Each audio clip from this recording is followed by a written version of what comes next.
2024-25च्या पीक विम्यासाठी तसेच उर्वरित अतिवृष्टीच्या मदतीसाठी आज आम्ही तालुका कृषी अधिकारी कार्यालय तसेच पीक विमा कंपनीचे प्रतिनिधी यांच्या कार्यालयावर या ठिकाणी धडक दिलेली आहे।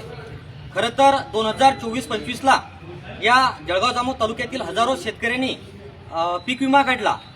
पीक विमा काढल्यानंतर अतिशय मोठ्या प्रमाणात सोयाबीन आणि इतरत्र पिकाचं मोठ्या प्रमाणात नुकसान झालं।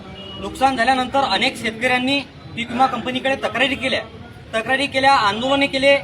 या भागातील अनेक शेतकरी रस्त्यावर आले आणि एवढं असूनही पीक विमा कंपनी अद्यापही शेतकऱ्याच्या खात्यावरती पैसे टाकायला तयार नाही।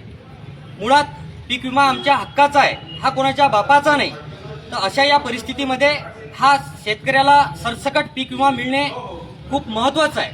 आणि त्याच पाठोपाठ ज्या शेतकऱ्याची अतिवृष्टीची मदत 2025ची आली, अनेक शेतकऱ्यांच्या खात्यामध्ये ते अद्यापपर्यंत जमा झालेली नाही।